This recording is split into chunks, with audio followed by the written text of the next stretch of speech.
어머니, 지금 여기서 뭐 하시는 거예요? 여기까지 오셔서 망신을 주셔야겠어요. 내가 내 밥그릇을 엎던 그 순간 내 인생도 함께 엎어진 거란다. 여긴 내가 손님들에게 웃으며 팔아서는 안 될 음식을 파는 곳이고 나는 그걸 바로잡으러 온 사람이란다. 당신들 법대로 처리해 주시오. 저 안에서 당신들이 찾아야 할 것들이 아주 많을 겁니다. 화려한 한정식 집 앞에 구청 차량이 멈춰 섰습니다. 위생과 직원들이 하나둘 내리기 시작했습니다. 그들 사이에서 저도 천천히 발걸음을 옮겼습니다. 식당 안에서 급하게 뛰어나온 며느리의 얼굴이 보였습니다. 저를 발견한 순간 그녀의 표정이 굳어졌습니다. 며느리의 목소리는 떨리고 있었습니다. 분노와 당황이 뒤섞인 얼굴이었습니다. 저는 아무 말 없이 그녀를 똑바로 바라보았습니다. 더 이상 온화했던 시어머니의 눈빛은 아니었습니다. 차갑고 단단한 결의가 담긴 시선이었습니다. 제 목소리는 나지막했지만 그 안에는 흔들림 없는 확신이 담겨 있었습니다. 위생과 직원들이 식당 안으로 들어가기 시작했습니다. 며느리의 얼굴은 하얗게 질려갔습니다. 그 모습을 보며 저는 생각했습니다. 이것이 시작일 뿐이라고, 진짜 복수는 이제부터라고 말입니다. 시청자 여러분, 이 이야기가 어떻게 시작되었는지 궁금하시죠? 왜 제가 이런 결심을 하게 되었는지, 며느리가 왜 그런 행동을 했는지 말입니다. 지금부터 그 모든 이야기를 들려드리겠습니다. 끝까지 함께 해주세요. 구독과 좋아요는 저희에게 큰 힘이 됩니다. 여러분의 작은 관심이 더 좋은 이야기를 만드는 원동력이 되니까요. 시청자 여러분, 항상 건강하시고 행복하세요. 안녕하세요. 저는 68살 박순자입니다. 제 평생 누구를 이렇게까지 미워해 본 적이 없습니다. 하지만 그날 며느리는 제 인생 전부를 부정했습니다. 손주들이 보는 앞에서 제 밥그릇을 엎어버렸을 때 저는 깨달았습니다. 이건 단순한 모욕이 아니라 제 존재 자체를 짓밟는 행위라는 것을 말입니다. 그래서 결심했습니다. 더 이상 참지 않겠다고, 이제는 끝내겠다고 말입니다. 하루 전으로 돌아가겠습니다. 그날은 평범한 오후였습니다. 햇살이 거실 창문으로 따스하게 들어오고 있었습니다. 저는 손주들을 위해 정성껏 점심상을 차리고 있었습니다. 7살, 5살 된 아이들이 할머니 집에 놀러 온 날이었습니다. 아이들의 웃음소리가 집안 가득 울려 퍼졌습니다. 그 소리를 들으며 저는 행복했습니다. 남편이 떠난 후 이 아이들이 제 삶의 유일한 기쁨이었으니까요. 갈비찜에서 김이 모락모락 올라왔습니다. 아이들이 좋아하는 잡채도 윤기나게 볶아냈습니다. 시금치나물, 콩나물 무침, 김치까지 정갈하게 담아냈습니다. 평생 가족을 위해 밥상을 차려온 솜씨였습니다. 손주들이 할머니 밥이 최고라며 엄지를 치켜 세웠습니다. 그 순간만큼은 세상 모든 시름이 잊히는 듯 했습니다. 그때 현관문이 열리는 소리가 들렸습니다. 며느리 지영이 들어왔습니다. 아이들을 데리러 온 것이었습니다. 그녀는 밥상을 힐끗 쳐다보더니 한숨을 내쉬었습니다. 그 한숨 소리에 제 가슴이 철렁 내려앉았습니다. 무언가 좋지 않은 일이 생길 것 같은 불안감이 엄습했습니다. 어머니, 애들한테 맨날 이런 것만 먹이세요. 요즘 애들은 유기농, 친환경 아니면 안 먹어요. 이러니 애들이 키가 안 크죠. 며느리의 말에는 가시가 돋아 있었습니다. 저는 애써 미소를 지으며 대답했습니다. 시장에서 제일 좋은 재료로만 준비한 거라고, 할머니 정성이 최고의 양념이라고 말입니다. 하지만 며느리는 코웃음을 쳤습니다. 그 표정에서 경멸이 느껴졌습니다. 그 정성으로 식당이나 좀 도와주시면 어디 덧나세요. 1층 가게 그냥 저한테 넘기시면 제가 월세 따박따박 드릴 텐데 왜 그렇게 고집을 부리시는지 모르겠어요. 또 그 이야기였습니다.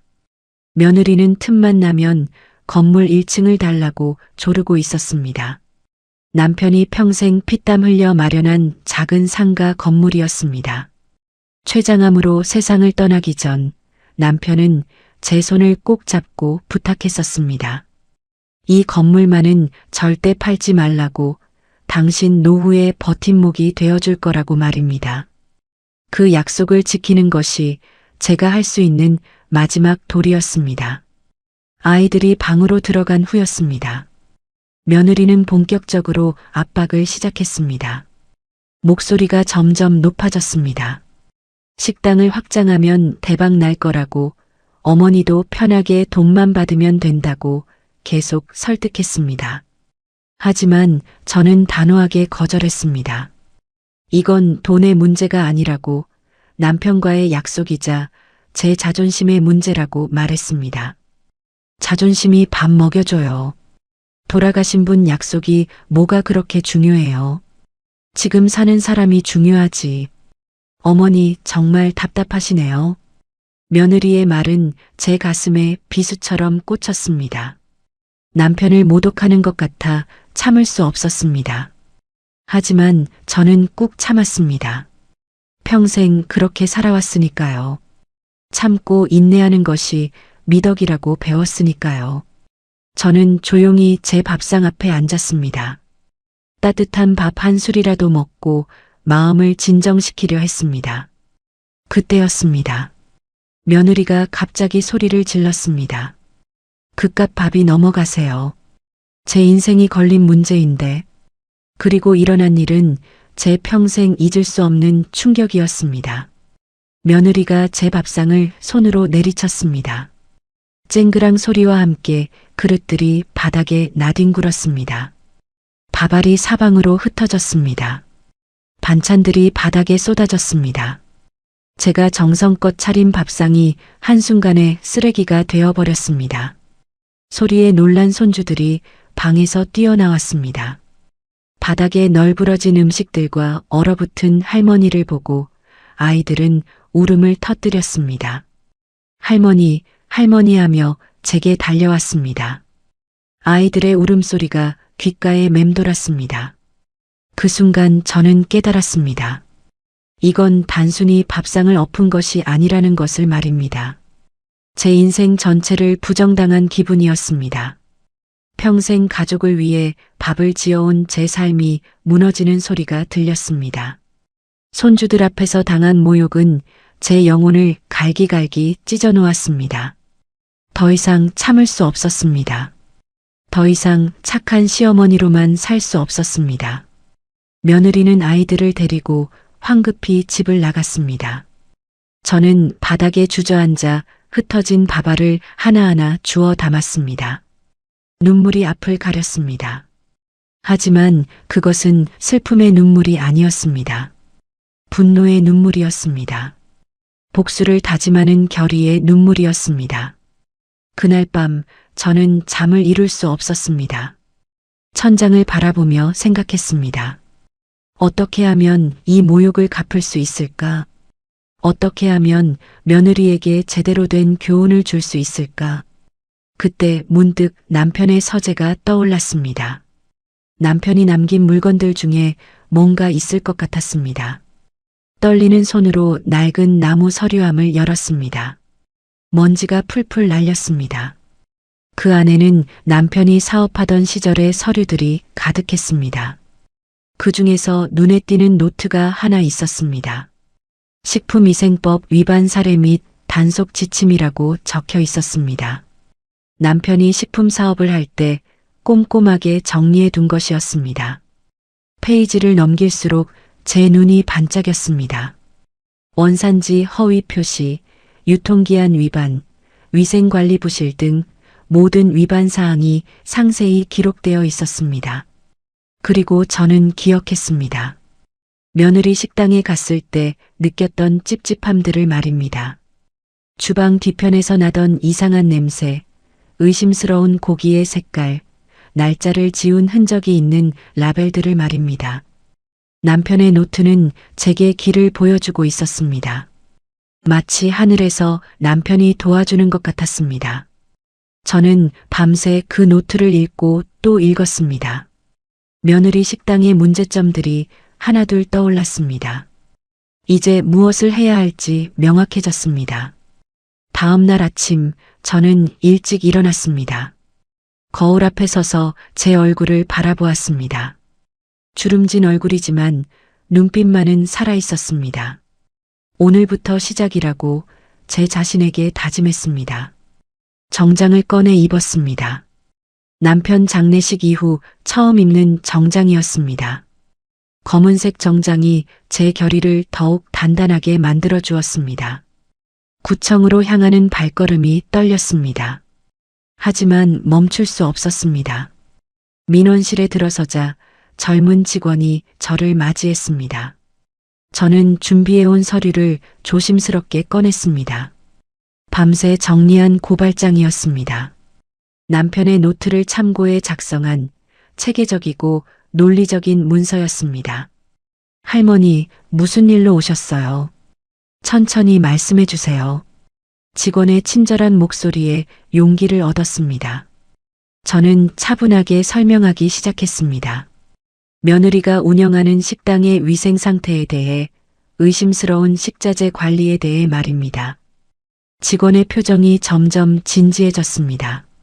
제가 제출한 서류를 꼼꼼히 읽더니 고개를 끄덕였습니다. 이 정도면 현장 조사가 필요할 것 같습니다. 신고 접수하겠습니다. 그 말을 듣는 순간 제 가슴이 쿵쾅거렸습니다. 이제 돌이킬 수 없는 강을 건넌 것입니다. 하지만 후회는 없었습니다. 오히려 속이 시원했습니다. 평생 참고만 살았던 제가 드디어 행동에 나선 것입니다. 집으로 돌아오는 길에 전화가 울렸습니다. 아들이었습니다. 목소리가 다급했습니다. 어머니, 지영이가 난리예요. 어머니가 구청에 신고했다고. 정말이에요. 저는 침묵했습니다. 아들의 한숨 소리가 들렸습니다. 실망인지 걱정인지 알 수 없는 복잡한 감정이 느껴졌습니다. 하지만 저는 흔들리지 않았습니다. 이미 결심한 일이었으니까요. 내가 모르는 게 많다. 나중에 다 알게 될 거야. 전화를 끊고 나니 허전했습니다.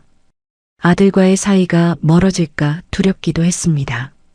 하지만 손주들의 우는 얼굴이 떠올랐습니다. 그 아이들 앞에서 당한 모욕을 생각하니 다시 힘이 났습니다. 며느리에게서도 전화가 왔습니다. 저는 받지 않았습니다. 문자 메시지가 쏟아졌습니다. 욕설에 가까운 내용들이었습니다. 어떻게 시어머니가 며느리를 이렇게 할 수 있냐고, 가족이 무슨 의미냐고 따지는 내용이었습니다. 저는 쓴웃음을 지었습니다. 가족의 의미를 먼저 짓밟은 건 누구였을까요?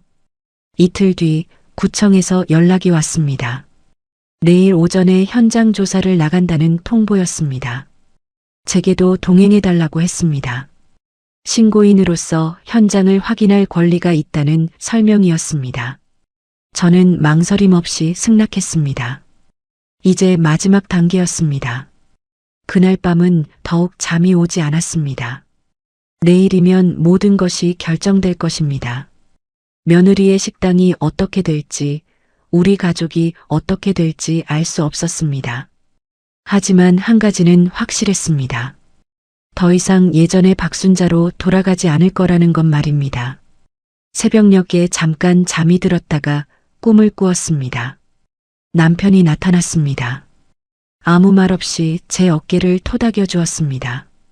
그 손길이 너무 따뜻해서 눈물이 났습니다. 꿈에서 깨어나니 베개가 젖어 있었습니다. 하지만 마음은 평온했습니다.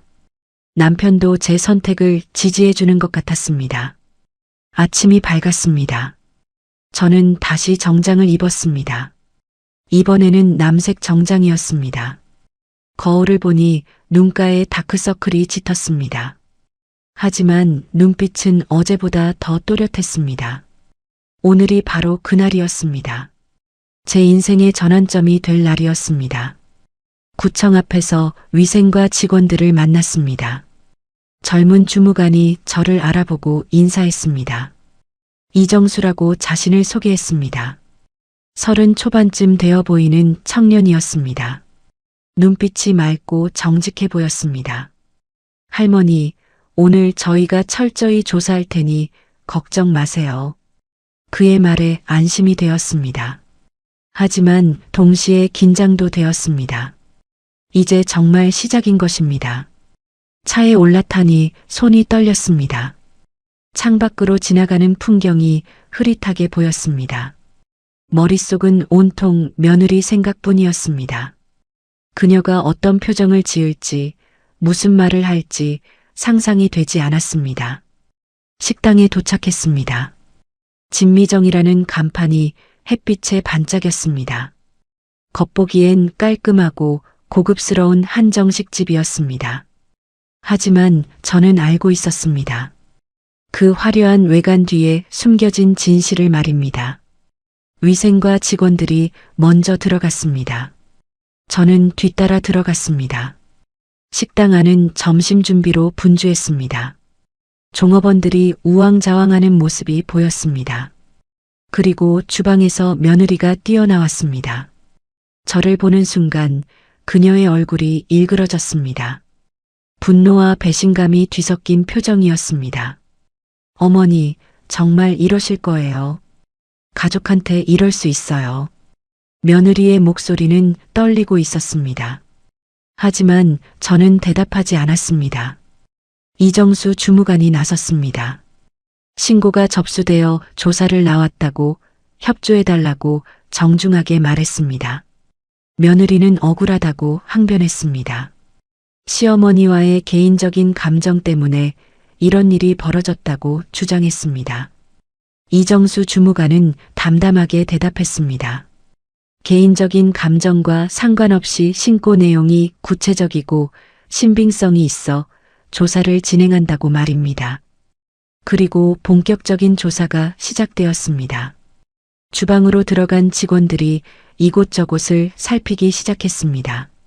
저는 조용히 이정수 주무관에게 다가갔습니다. 그리고 낮은 목소리로 말했습니다. 주방 뒤편 3번째 냉동고 아래쪽을 확인해 보세요. 그리고 수입 소고기 원산지 증명서랑 실제 고기 라벨을 대조해 보세요. 이정수 주무관은 놀란 눈으로 저를 바라보았습니다. 하지만 곧 고개를 끄덕이고 다른 직원들에게 지시했습니다. 직원들이 제가 말한 곳을 확인하기 시작했습니다. 잠시 후 한 직원이 뭔가를 발견했다는 듯 손을 들었습니다. 주무관님, 여기 좀 보세요. 유통기한이 지난 식자재들이 있습니다. 그 말에 식당 안이 술렁였습니다. 며느리의 얼굴이 하얗게 질렸습니다. 하지만 그것은 시작에 불과했습니다. 직원들은 계속해서 문제점들을 발견했습니다. 원산지가 허위로 기재된 고기, 날짜를 조작한 라벨, 위생 상태가 불량한 조리 도구들이 쏟아져 나왔습니다. 이정수 주무관이 며느리에게 다가갔습니다. 표정이 엄숙했습니다. 사장님, 이건 심각한 위반 사항입니다. 영업정지 처분을 받으실 수 있습니다. 며느리는 무릎이 꺾일 듯 비틀거렸습니다. 종업원 하나가 부축했습니다. 그녀는 저를 원망스러운 눈으로 바라보았습니다. 하지만 저는 그 시선을 피하지 않았습니다. 똑바로 마주 보았습니다. 이것이 제 복수였습니다. 법과 정의를 통한 정당한 복수였습니다. 조사가 끝나갈 무렵이었습니다. 이정수 주무관이 저에게 다가왔습니다. 그의 눈빛에는 경외감이 담겨 있었습니다. 할머니, 어떻게 이렇게 정확하게 아셨어요? 전문가도 아니신데. 저는 쓸쓸하게 웃었습니다. 그리고 대답했습니다. 돌아가신 남편이 남긴 노트가 있었어요. 식품 사업을 하셨거든요. 그분의 지혜가 저를 도와준 겁니다. 이정수 주무관은 고개를 끄덕였습니다. 그리고 낮은 목소리로 말했습니다. 할머니의 신고가 많은 사람들을 보호하게 될 거라고 잘하신 일이라고 말입니다. 그 말에 제 눈시울이 뜨거워졌습니다. 누군가 제 선택을 인정해 주니 위로가 되었습니다.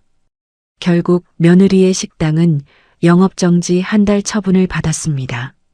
현장에서 즉시 결정된 사항이었습니다.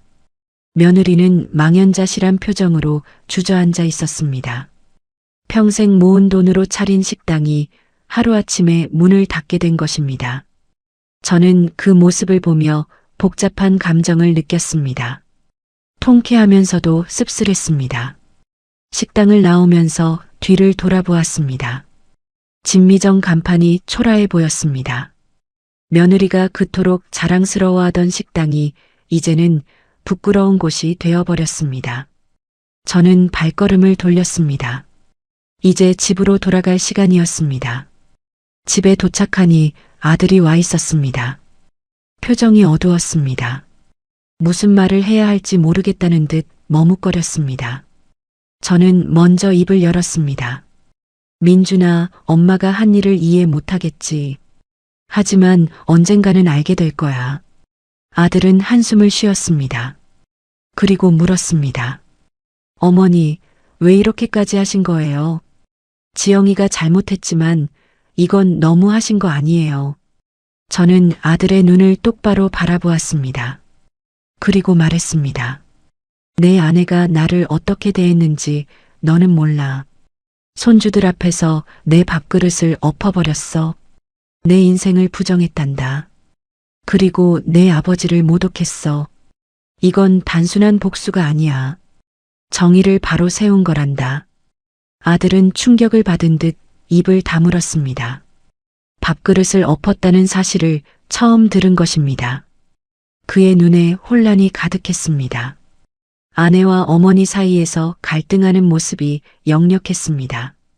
저는 아들의 어깨를 가볍게 두드렸습니다. 시간이 지나면 모든 진실을 알게 될 거라고 그때 가서 판단하라고 말했습니다. 그날 저녁 예상치 못한 일이 벌어졌습니다. 현관문이 거칠게 열리는 소리가 들렸습니다. 며느리 지영이 들이닥친 것입니다. 얼굴은 눈물로 범벅이 되어 있었고 눈은 충혈되어 있었습니다. 아들도 황급히 뒤따라 들어왔습니다. 무슨 일이 벌어질지 예감한 듯 불안한 표정이었습니다. 지영은 거실 한가운데 서서 소리를 질렀습니다. 목소리가 갈라져 있었습니다. 분노와 절망이 뒤엉킨 울부짖음이었습니다. 저는 소파에 앉아 그녀를 바라보았습니다. 차분하게 흔들림 없이 말입니다. 어머니, 속이 시원하세요. 평생 모은 제 식당이 문 닫게 생겼는데 이제 만족하시냐고요. 지영의 외침이 집안을 울렸습니다. 아들이 그녀를 진정시키려 했지만 소용없었습니다. 지영은 아들을 거칠게 밀어냈습니다.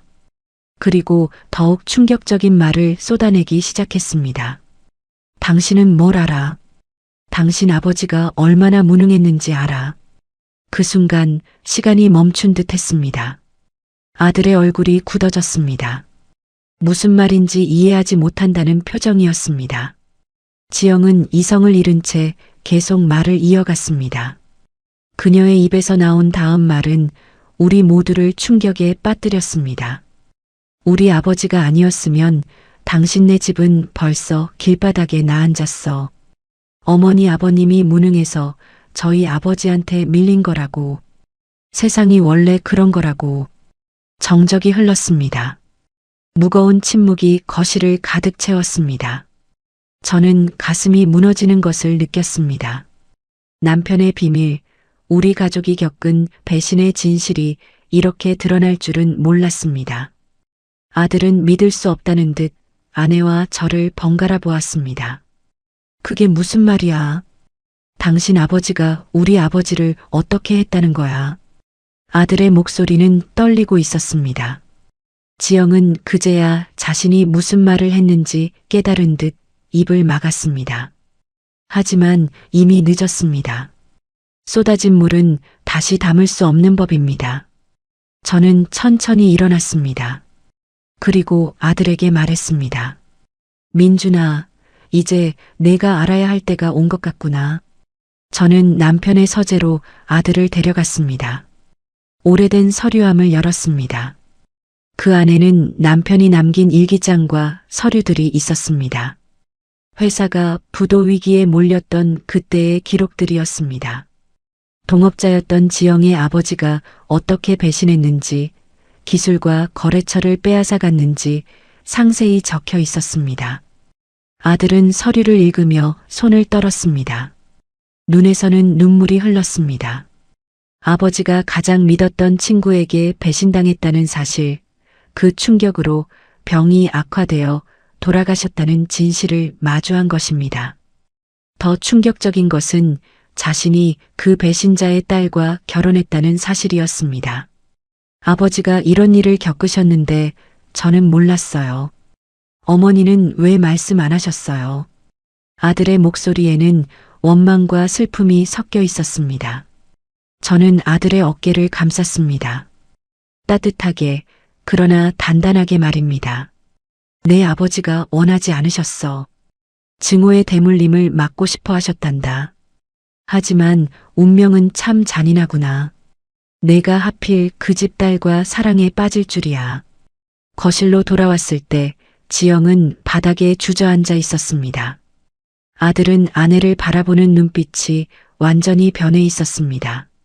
사랑과 신뢰는 온데간데였고 배신감과 혐오만이 가득했습니다. 지영은 변명하려 했지만 아들은 손을 들어 그녀를 제지했습니다. 그만해. 더 이상 듣고 싶지 않아. 아들의 차가운 목소리에 지영은 오열하기 시작했습니다. 하지만 아들은 돌아서서 방으로 들어가 버렸습니다. 문이 닫히는 소리가 마지막 종소리처럼 울렸습니다. 이 결혼의 종말을 알리는 소리였습니다. 며칠이 지났습니다. 아들은 말없이 짐을 쌌습니다. 지영은 매달렸지만 소용없었습니다. 아들의 마음은 이미 돌처럼 굳어 있었습니다. 아버지를 배신한 원수의 딸과 한 지붕 아래 살 수 없다는 결심이 확고했습니다.